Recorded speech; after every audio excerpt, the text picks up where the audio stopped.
मनुष्य सृष्टि का बहुत ही महत्वपूर्ण प्राणी है। ये दिखने में हाड़ मांस है, लेकिन इसकी जब चेतना जागृत हो जाती है तो एक प्राणी ना होकर ये एक असाधारण शक्ति के रूप में परिवर्तित हो जाता है। हम ध्यान साधना के द्वारा जब अपने अंदर को देखते हैं तो बड़ा गदगद हो जाते हैं कि ये सृष्टि कितनी बड़ी है और हम कोई छोटे शरीर में हमको दिखाई पड़ती है।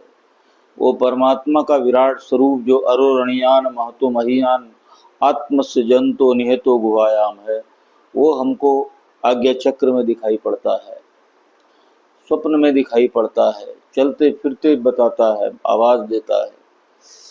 और इस अनंत ब्रह्मांड को देखते हैं, पृथ्वी घूम रही है अपने स्थान पर, आकाश में लटकी है, चंद्रमा भी लटका हुआ, सारे ग्रह नक्षत्र सूर्य के चारों ओर घूम रहे हैं और ये सब एक दूसरे के चारों ओर ऐसे घूमते घूमते सारा ब्रह्मांड शून्य में घूम रहा है। और हम क्या है? हम शून्य हैं, फिर हम शरीर नहीं हैं।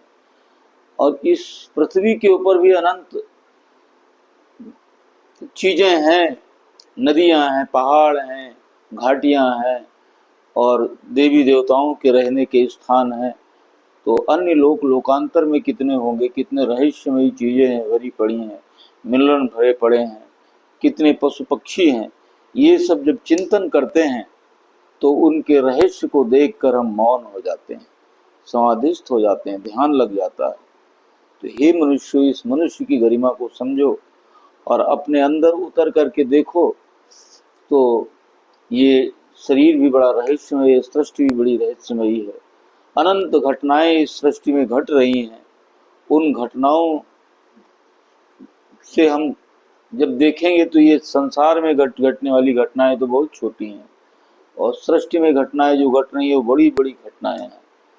तो फिर हम प्रभावित नहीं होंगे, किसी घटना से दुखी नहीं होंगे और विचलित नहीं होंगे, टूटेंगे नहीं अपने दुख और कष्टों से भी। इसलिए आध्यात्मिक दृष्टिकोण अपनाइए और अनंत आत्मबल प्राप्त कीजिए। जैसे महात्मा गांधी जी के अंदर अनंत बल था, ऋषि मुनियों के अंदर अनंत बल था, मौत को नहीं डरते हैं।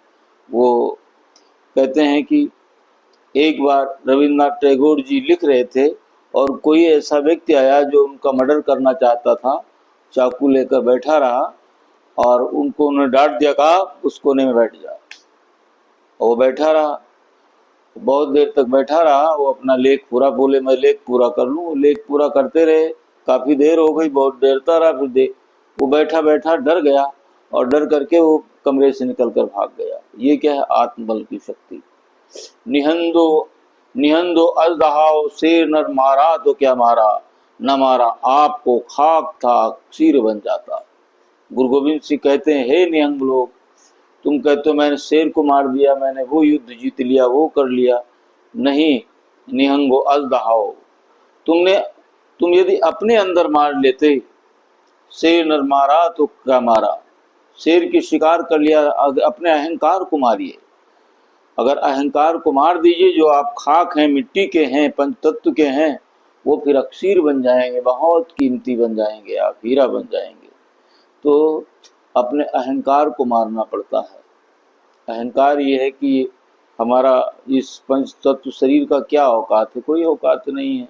अभी झटका लगेगा, कभी बीमारी होगी और ये पूरा यौवन सौंदर्य सब नष्ट हो जाएगा। कोई इसको छूना भी पसंद नहीं करेगा, मल मूत्र की गठरी है। लेकिन ये आपने चेतना को जगा लिया तो इस शरीर का उपयोग करेंगे, लोगों के विचार बदल सकते हैं। लोगों के अंदर क्षुद्र विचार हैं, वासनाएं भरी पड़ी हैं, लड़ाई झगड़े के अहंकार भरे पड़े हैं और झूठ छल छद्म ये व्यभिचार संसार में फैला हुआ है। बलात्कार की घटनाएं घट रही हैं। अपने विचारों के द्वारा उनके विचारों को आप चेंज कर सकते हैं और विचारों का चेंज होते ही किस्ती ने मोड़ा, रुख तो किनारे बदल गए। वो व्यक्ति फिर बदल जाएगा, अच्छा सोचने लगेगा, अपना सुधार करने लगेगा, एकांत और शांत रहकर काट छांट करके अपनी बुराइयों को बाहर निकालेगा, अच्छाइयों को धारण करेगा, ज्ञान को सुनेगा और ज्ञान को धारण भी करेगा। ज्ञान वो पौधा है जो व्यक्ति को महामानव बना देता है। आजकल हम ज्ञान को सुनते हैं इस कान से उस कान से निकाल देते हैं।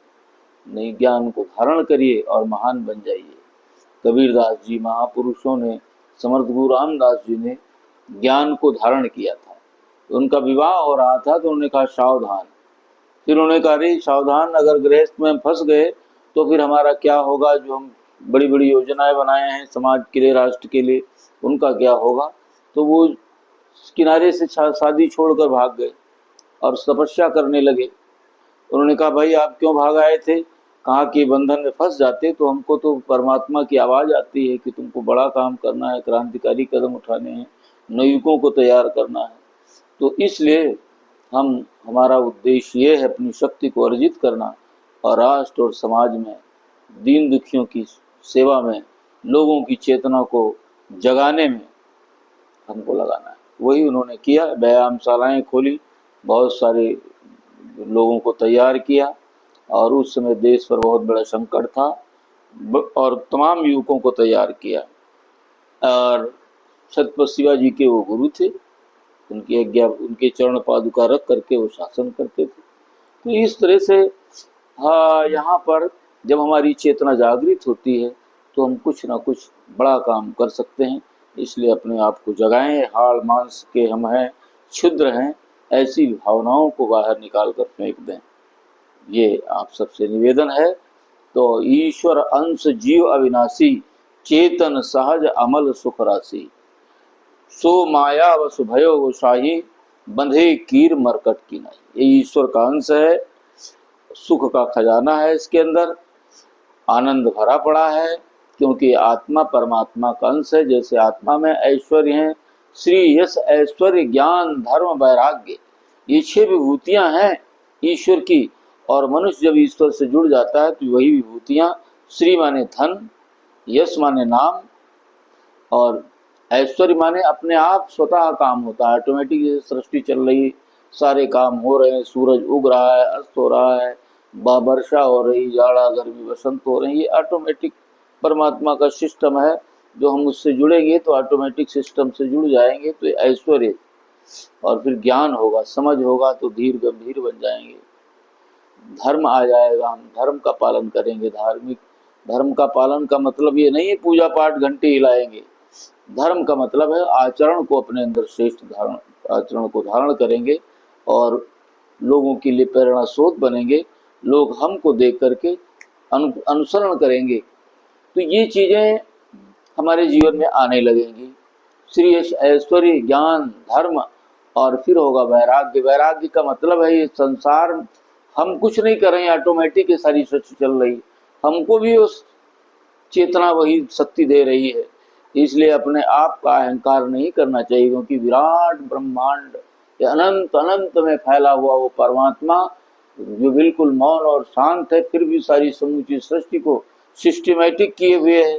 लोग उसको जान नहीं पाते हैं, लेकिन वो जिसको चाहता है, जो पात्रता अर्जित कर लेते हैं, उसको अपना बोध करा देता है कि मैं ये हूँ। तो ये है अलौकिक शक्ति मनुष्य की।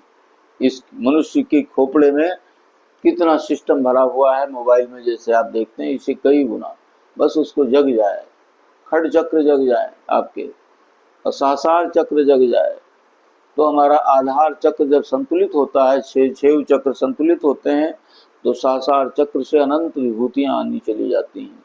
हम दूर देख सकते हैं, दूरदर्शी बन सकते हैं और अपने संकल्प के द्वारा दूसरों को सुधार सकते हैं।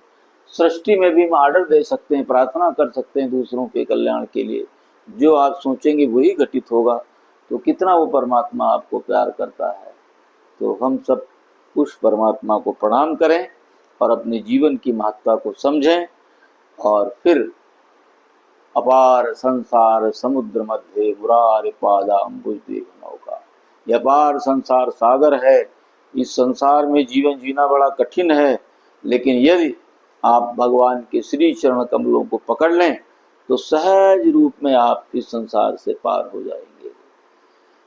तो उनके चरण कमलों को पकड़। संसार मिथ्या है, लेकिन भगवान की बनाई है, तो इसका उपयोग करना है, लेकिन अपने सत्य को जान करके चलना है। शिव आत्म तत्वम, आत्मा ही कल्याणकारी है और वही शिव है, और वही समस्त जगत में फैली हमारे अंदर भी है। प्रणाम करें। ओम नमः शिवाय। सबका कल्याण हो।